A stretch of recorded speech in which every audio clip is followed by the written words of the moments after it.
This is the Osmo Pocket 3, and this is the Osmo Pocket 2. Should you invest in a 10-bit video powerhouse like the Pocket 3, or save your money and pick up the Pocket 2 for almost half the price? In fact, buy two of them and maybe use the second one as a B-cam.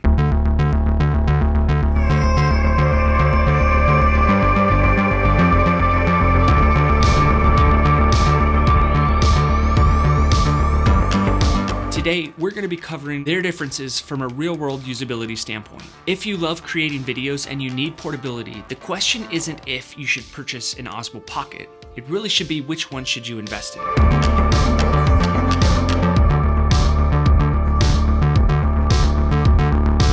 I will not be focusing on the technical specs of either of these cameras because let's face it, when you're out there filming with these cameras, it's all about how they perform, their image quality, and usability, not the specs.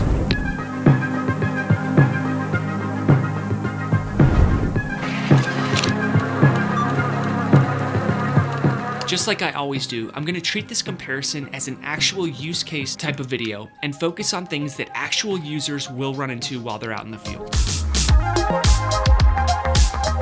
We have all heard how great the Osmo Pocket 3 is. Heck, I even made 2 courses about it, everything from low light to the different modes to photography to how to get amazing time lapses. But a valid question is it really worth $240 extra that it costs to pick up the Pocket 2? That's what we will be focusing on. To get there, here are some of the tough questions we will be asking. Is the larger screen on the Pocket 3 and the new user interface worth the upgrade? Can you really tell that much of a difference when it comes to image quality between both of these cameras when you're shooting outdoors and in low light? I made some of the videos I took with both cameras available as free project files so you could test the video clips out on your editing rigs and see if your computer can handle the files. I'll leave a download link to those files in the description. Although the 10-bit footage out of the Pocket 3 will have more dynamic range, you'll also run out of storage faster because of the larger file sizes. The question is, by how much and how fast? How much better is the ActiveTrack 6.0 in the Osmo Pocket 3 compared to the ActiveTrack 3.0 in the Osmo Pocket 2? But before we get ahead of ourselves, can you tell the difference between these two shots and which one of these two cameras got them? And while you try to figure it out, I'll show you what we will be covering today. We will be judging for ourselves if there really is a $240 difference in image quality in both Osmo Pockets when we put them in several different lighting environments. We will look at how both cameras perform in low light situations using program auto in a museum and in a controlled lighting environment with manual exposure set at 400 and 800 ISO. We're going to use both of these cameras to do some green screen work as a content creator would and see if there's that much difference in the quality of the image when we key out the green screen. We're going to look at both cameras side by side while shooting in D-Log-M on the Pocket 3 and D-Cine-like on the Pocket 2, along with both cameras' normal color profile. We will be covering their slow motion capabilities while shooting in 1080 240 and 4K 60 and then slowing that footage down 40% in post-production. We're going to see which one of these two cameras is sharper when it comes to photography, even though the Pocket 2 has more megapixels than the Pocket 3, but the Pocket 3 has a bigger sensor, so that may be interesting. We're going to do an overhead shot of an actual product like many content creators do. We will see if their focus systems are different in speeds and in accuracy. We're going to shoot in bright environments in program auto without ND filters to see how sharpened both cameras look. And most importantly, we're going to look at their usability from an on-the-go content creator standpoint. So please don't tell me I barely covered anything on this video. All right, we have a lot to cover and look at, and I'd love for you to tell me which one of these two cameras you like better and why. But that's what we'll be tackling today on the Film Alliance. A real question people ask themselves when the next latest and greatest camera or smartphone or action camera is released is, should I save my money and purchase the previous generation or model of that camera, even though it may not be as good? When I was in the researching process of this video, I found a used Osmo Pocket 2 for $139 US. That would make me go, wait a second, should I purchase the Osmo Pocket 3 or save close to $400 and get a used Osmo Pocket 2? If by the end of this video you still don't know which camera is right for you, I made a free camera quiz that I will leave in the description that should put you in the right direction and help you find your dream camera. To get a baseline of information, let's look at when both cameras were released and what their current price points are right now. The Osmo Pocket 3 was released in October of 2023 and currently selling for $519 US body only and $669 for the creator combo. And the Osmo Pocket 2 was released in November of 2020 and is selling $279 US body only or $399 for the Creator Combo. The Osmo Pocket 3 is heavier, coming in at 180 grams, and bigger, wider, and taller. But with the bigger size difference, that comes with a few perks, like a bigger display that doesn't only rotate, but also has better touch sensitivity and gets brighter, and also has a bigger battery and more room to grip. The Osmo Pocket 2 comes in at 117 grams, has a more difficult display to work with, not only to see, but also to interact with, and is not as touch sensitive. But the smaller form factor means you would be more inclined to put the Pocket 2 actually into your pocket, whereas I have found that the Pocket 3, when I set it up with the case, is a little bit too big for my pocket. The Pocket 2 does come with an attachment that you can hook up to use as a joystick, and the Pocket 3 actually comes with a joystick installed on the body itself, so you cannot remove that joystick. But I prefer it this way because I feel like it's a lot easier to know that my joystick is already set in place rather than having to install an attachment to the Pocket 2. That's a perfect segue into usability. Some of the things that I've already talked about make the Osmo Pocket 3 way easier to use, including its bigger body and its built-in joystick, a bigger display, the fact that you can flip the display horizontal, and more sensitive touchscreen capabilities. But there are some things on the Osmo Pocket 2 that I feel like I like better than the Osmo Pocket 3, and one of those is the fact that the power button on the Osmo Pocket 2 is on the side, so I never inadvertently turn it off. I also like the fact that the Osmo Pocket 2 has a smaller form factor, and when I put that into a case, it fits a lot better into a camera bag, my pocket, and it's more conspicuous while I'm filming out in public. The Osmo Pocket 3 also has some pretty nice intelligent auto modes like product showcase mode, where you can have the camera focus on whatever is in front of the camera instead of staying locked on your face. It has Active Track 6.0, which is way better in its functional use case compared to the Pocket 2's 3.0 Active Track. You can really see a big difference here in a controlled lighting environment when it should be working the best. I could not really get that Osmo Pocket 2 to lock on to focus like I could with the Pocket 3. And the Pocket 3 has dynamic framing where you can lock onto something in 9 different areas on the display. It sort of works like Active Track, except the subject that you're locked onto is one of those 9 boxes and not in the center of the frame. That's one of my favorite intelligent modes on the Pocket 3. If you're into photography, the Osmo Pocket 3 can shoot in 9 megapixels, and the Osmo Pocket 2 can shoot in 16 and 64 megapixels. And I thought that the bigger sensor size on the Osmo Pocket 3 would mean that it would produce sharper looking images even though it had lower megapixels. But when I started to scale in on this sharpness test that I did, I was told a different story. The Pocket 2 actually came out on top with a sharper looking image. Either way, if I was planning on doing stills with either the Pocket 3 or the Pocket 2, then I would just make sure to frame my shot correctly, and I know I'm not going to be cropping in any, maybe just a tad, in post-production. But I suspect if you're anything like me, you care more about the image quality than the photography in most cases. And although the Pocket 3 has a better image quality, there is a catch. And before I tell you what that is, let me go over frame rates and resolutions. The Osmo Pocket 3 is a 10-bit camera and can shoot in 4K up to 60 in video mode and 4K up to 120 in slow motion mode. And it can also shoot in 1080 up to 240. The Osmo Pocket 2 is an 8-bit camera and it can shoot in 4K up to 60 in video mode and 1080 up to 240 in slow motion mode, which means no 4K 120 with the Pocket 2. When it comes to 1080 shooters, especially when you're shooting in 240, I have found that unless you're in a really well lit environment, the 1080 240 is just too noisy to use with the Pocket 2. The Pocket 3 does better, but I wouldn't use 1080 240 in low light environments with either camera. If you are in a low light situation, then I would shoot in 4K 60 and then just slow that footage down by 40% in post-production. Now here's the catch with the Osmo Pocket 3 and that 10-bit footage that I was talking to you about earlier. When you shoot in these higher resolutions and frame rates, that comes with bigger file sizes. This means if you're using the same size SD card, you won't have as much time recording with the Pocket 3 as you would with the Pocket 2. Because although the Osmo Pocket 2 can shoot in 4K 60, it only is an 8-bit camera. I put the same exact SD card in both cameras and formatted both cards. I dialed both cameras in to 4K 60, and here's the difference in storage time. You get 1 hour and 10 minutes with the Pocket 3 and 1 hour and 22 minutes with the Pocket 2. That's 12 more minutes of filming with the 8-bit Osmo Pocket 2, and that might not seem like a lot, but it is when you look down and you realize that you only have a few short moments left to record and you start to sweat. I have found myself in a predicament a couple of times. My card was maxed out and I could not offload my data because I was out in the field filming. So that meant I couldn't format my card, which means I couldn't film anymore. Well, I guess maybe that's a good thing because then I could just stop and enjoy the present moment. But either way, I don't want you to get into that same predicament.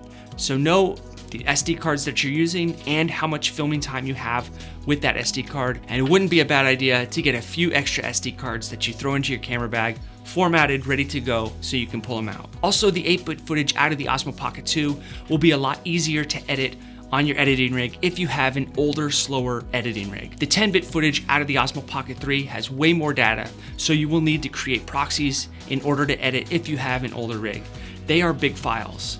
I know when I first got the Osmo Pocket 1 5 years ago, I had a really tough time editing my 4K footage on an old iMac. I think it was a 2019 iMac. And I'm sure I wouldn't be able to edit any of my 4K 60 10-bit footage on that older iMac if that was my only editing rig. So just be careful about that. And if you have an older editing rig, then I would just go with the Osmo Pocket 2 because you know that 8-bit footage will be handled a lot better. Also, a 1-hour clip shot in that same frame rate and resolution is 33 gigabytes on the Pocket 3 and only 10 gigabytes on the Pocket 2, which means you'll have a lot more post-production storage, hard drive space, and your external hard drives will not fill up as fast. Like I mentioned in the beginning of the video, I did leave project files for you to download and play with so you could test out the video files before you decide on which camera you like better. Link in description. I did notice that the Osmo Pocket 3 did not get as hot as the Osmo Pocket 2 while I was out filming with both of them, sort of off and on throughout the day. To confirm that and make sure it wasn't in my imagination, I went ahead and recorded both cameras in 4K 60 and took down their temperatures periodically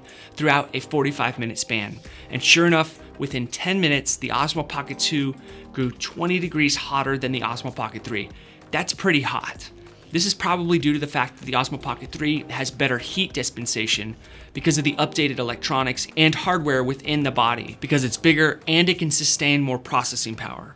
It's kind of nuts that I got the Osmo Pocket 2 up to 121 degrees in just 45 minutes, but neither of them did overheat on me, so they passed that test. I also tested out the battery exhaust rates on both cameras. I was thinking that because the Osmo Pocket 3 has more processing power, that its higher transfer rate may run out of battery faster than the 8-bit Osmo Pocket 2. But that was proven wrong. The Osmo Pocket 3 with its bigger battery was slower to run out of battery than the Osmo Pocket 2, even with its heavier processing power. The big thing that I did notice here, which is where the Osmo Pocket 3 blows the Pocket 2 out of the water, is its recharge time. The Pocket 3 charges its battery from 0 to 100% when you're hooked up to a USB-C charger in just 21 minutes. Whereas the Pocket 2 takes about an hour and a half, and that's a huge difference, especially if you're a run and gun shooter. Now, if you're a casual shooter, then you won't mind the slower charge times on the Osmo Pocket 2, but if you're a run and gun shooter, then you're gonna have to go with the Osmo Pocket 3. I purchased the Creator Combo Kit for the Pocket 3, and that comes with an extra battery that will take the Pocket 3 up to 60%, but in both cases, for both cameras, I would recommend getting a portable battery pack that you can have in your camera bag in case you need a quick recharge and your extra battery just doesn't do it.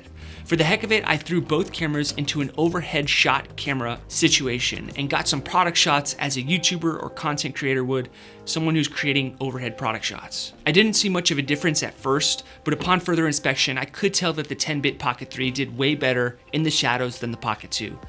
Don't forget, if we're not comparing both of these cameras side by side, most people would never be able to tell a difference. But when we put these images side by side, that's when you can really see the difference. The reason I say that is because most of the time, if you only had the budget for the Osmo Pocket 2, the production value would still be great, so don't get caught up in all of the details. I have shot client shots with the Osmo Pocket 1, and not once has anyone ever said to me, I wish your images looked better. So just keep that in mind and don't stress out too much about all of these details. We're just trying to get down deep so that you can make the best purchasing decision. Another benefit to the Pocket 3 is the fact that you have native vertical shooting, and although the resolution drops down to 3K, you can turn the Osmo Pocket 3 on its side and still manage to get 4K 24 as long as you turn it on while it's in that side horizontal orientation. This is big for anybody who is into social media and wants to get that vertical content. If you're a vertical content creator, then I would go with the Pocket 3. I have the same sentiment about image quality when it comes to comparing side-by-side images. You can clearly tell a difference in dynamic range between the Osmo Pocket 3 and the Osmo Pocket 2, but not so much when we're shooting in program auto and we're out and about filming vlog shots or just family vacation at the zoo. You can really tell a big difference when you look at the skies. That's when you can see that most of the skies shot with the Osmo Pocket 2 are blown out compared to the Osmo Pocket 3, which does a lot better job maintaining those highlights. I do think that the Pocket 2 has a little bit more of a digital look to it, but maybe that's due to the background not being as blurred out as the Pocket 3. I do know a lot of people would prefer it to look less blurry in the background because they like to be able to see more of what's in the background. And if that's the case, then you would want to go with the Osmo Pocket 2 because there's no way to turn that off on the Pocket 3. If you do like that blurry background and get some of those cinematic type shots, then go with the Pocket 3 because your background will be a little bit more blurry. A lot of people may not want to shoot in program auto when they have such capable cameras in their hands. They'll want to switch it over to manual exposure to get more control.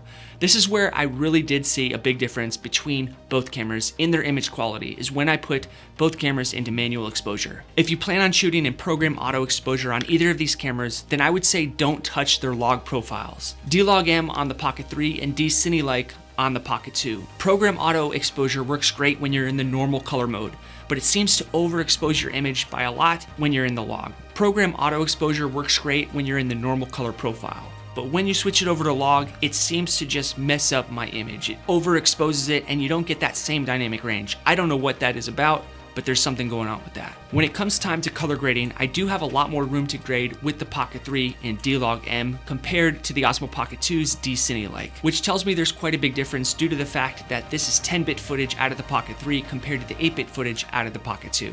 I do find that both cameras need to be underexposed whether you're shooting in manual or program auto. I especially saw a difference when we did low light shooting in both manual and program auto. I understand when most people buy both of these cameras, they want to just go out and start shooting with them and making social media content, not too concerned about making their videos look cinematic. But it's for that reason I did a ton of program auto shots in the museum to see how both cameras could handle that lighting situation.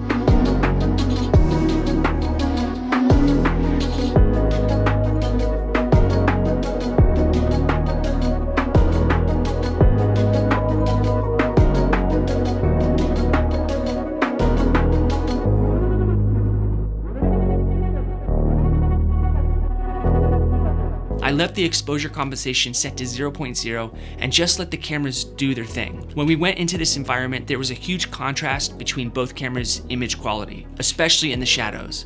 I also left both cameras' white balance set to auto and was surprised to see that both cameras stayed about the same temperature. All of these images that you are looking at right now are straight out of the camera. I didn't do any color grading to them because I wanted you to get an idea of what your image would look like if you just opened them out of the box and started to film with them in a low light situation using program auto. The Pocket 3 also has a low light mode, which is great for run and gun shooting when you're in low light. Maybe someone who doesn't have enough time to dial in their low light settings. But I prefer to leave it in video mode and then set up one of my memories to be set to my low light settings. I know if you want to get the Pocket 3, you may be a vlogger. So I tested out both cameras in their vlog settings, holding the cameras out at arm's length, and I was listening to the audio out of the microphones, not hooking up any external mics. Here's what that test sounds like and looks like. Testing out the stabilization for the vlog shot. I'm using follow mode, not using that auto face detect, and I'm also trying to listen to see what that audio sounds like. In an ambient environment, there's birds out here, there's crowds in the background, there's a little bit of wind, a waterfall off to the side. So that's what your audio sounds like with the Osmo Pocket 3 and also your vlog test at the same exact time. Here's our vlog test with the Osmo Pocket 2. We're not only looking at the stabilization from a standpoint of me holding my arm out pretty much as far out as I can go, but also listening to that audio. Same environment we were just in with the Osmo Pocket 3. There's some ambient noise around here. There's some birds chirping in the background. I hear a waterfall over there. There's some crowds over there. So this is what it looks like without any, or this is what it sounds like without any external audio hooked up to the Osmo Pocket 2.